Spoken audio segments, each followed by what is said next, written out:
Okay, so my project this year looked at if the mobile phone will ever overtake the wallet. And so I started to look at sort of the network effects that were built into making mobile payments successful. So obviously on the consumer side, consumers are looking for convenience. They're looking for potentially if a mobile wallet has specific offers or is tied to a loyalty platform that might give them additional incentive to use the mobile wallet. Some mobile wallets offer organization, so things like Lemon, you're able to plug in specific credit cards and it can keep you a little more organized. And then eventually, obviously, for consumers, it'd be a huge value to be able to leave your wallet at home and have your mobile phone function exactly like your wallet. From the merchant perspective, they're obviously looking at whether some of these platforms would increase sales, what kind of data some of these platforms can capture from consumers that could potentially tell them a little more about who's shopping, what they're shopping, where they're shopping, and what time.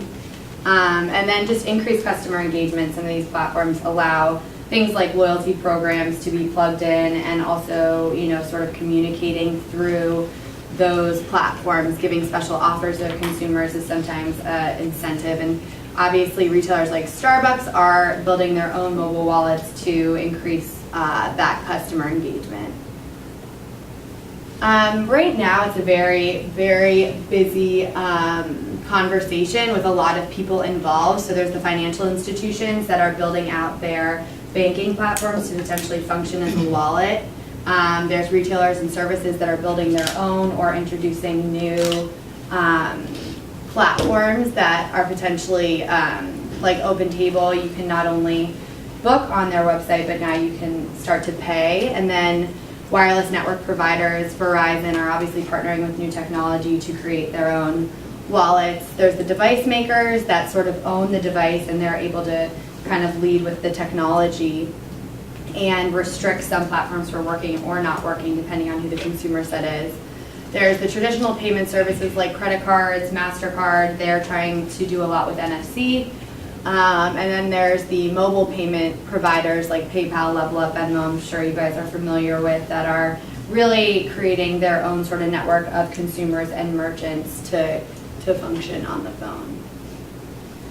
The one thing I did want to pull out that I sort of talked about a little more depth in my presentation was Apple's progress in the mobile wallet space.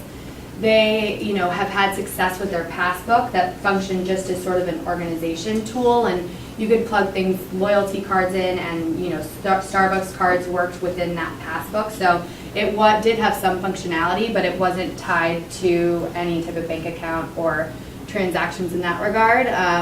But they control the hardware and the software. They have the a lot of articles have talked about the fingerprint technology as sort of working to secure their mobile wallet endeavors. And then the iPad is a huge tool for platforms like Square and small businesses that are using the iPad, and I think that could potentially give them a leg up because it is so important to sort of own and know the technology from a merchant and consumer perspective. So obviously the retailers are going to sort of need to greenlight any type of progress or platform Apple makes, because they really hold the keys, because we're all using these point of sale systems as we check out, and they need to sort of work with the Apple Wallet.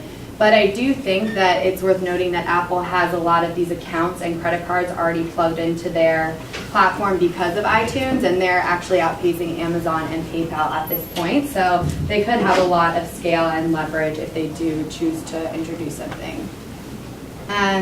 So some recommendations about what I sort of see happening. NFC, I didn't really go into a lot of the technology behind these bulk wallets. I did in the longer presentation, but NFC is basically going to go away. A lot of the technology needs to be built into a phone, and banks are charging higher rates for NFC payments. Retailers aren't seeing a lot of consumers using NFC. So, and I'm talking specifically about the US, because I think we're seeing in places like Europe, NFC is actually working well, and those point of sale systems are set up to accept NFC, and consumers are a little more prone to use NFC.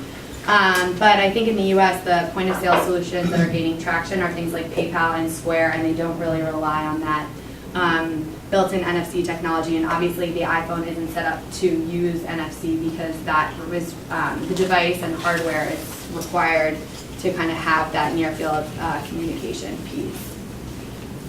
So I think in terms of making these wallets successful, consumers are going to need an extra incentive to use the wallet. Right now, taking our mobile phone out of our pocket is pretty much the same thing as taking our credit card out of our pocket. So right now it's sort of hard to see an actual benefit. So I think as companies start to get smarter about tying it to a loyalty program, giving personalized offers, incorporating some location-based technology to contact consumers at the right time is going to be important. Things like hands-free capability where you won't necessarily need to take your phone out of your pocket if there's sort of the Bluetooth technology that would be able to allow the payment to happen on the back end.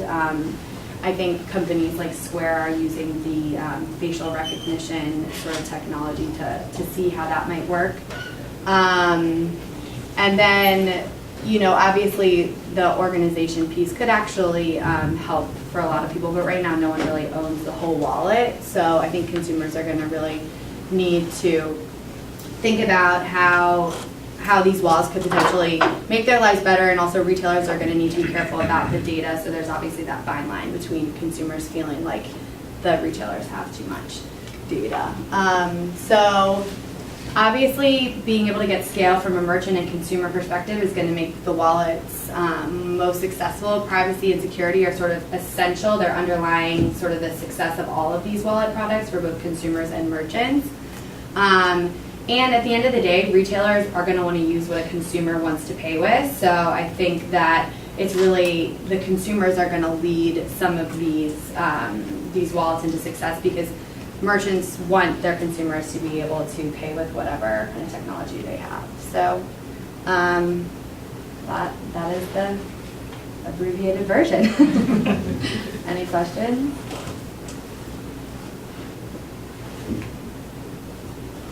Questions? Nope. On to the next one. Oh, you do? Okay. As good as you go. Sorry, I just talked a lot about the platform that enables the mobile phone as a wallet. What about the security concern? So do you think if the wallet will actually take off before some of the security get addressed first? Specific, like any wallet, or specifically? Just any, let's say NFC or other location-based payment service. You're saying if a wallet takes off before the security's sort of behind it? Exactly. I mean, I think that again, merchants are not going to accept sort of platforms. I think there's like sort of the security like sniff test they all need to pass in order for merchants to be accepting it. I think there are risks, something like Target happening, where that information can get hacked and then consumers sort of pull away from those platforms. So I mean, as we can see with a lot of the security in the space, it is sort of like, it takes events like that for consumers to really feel like their data is not safe. So I think it's definitely a risk within the space for sure. But I do think because credit cards and financial institutions are so highly regulated, and they're going to be, making sure that the security is in place and before sort of credit cards are getting plugged into these platforms and merchants are letting their data transact on these platforms. Do you think the traditional credit card companies are always going to play a role in the value chain? Because it seems like right now, with a lot of these mobile wallets, you sort of load money onto your account and then it's sort of divvied out to wherever you're paying. Do you think eventually they're going to get kind of removed from the chain, or are they always going to be in the middle there? I think a lot of them are trying to play in the space. Like American Express is partnering with people like PayPal to give special offers and incentivize consumers to use their platform even if they are transacting on a mobile wallet. So I think that a lot of them are carving out ways for them to be involved, and I think as long as they continue to give that like customer service and additional things like points, and like that sort of always might lie with those credit card brands. But I definitely think a lot of them, there will be like sort of that consolidation that happens if there is a specific platform that brings on a carrier or doesn't include like a specific company.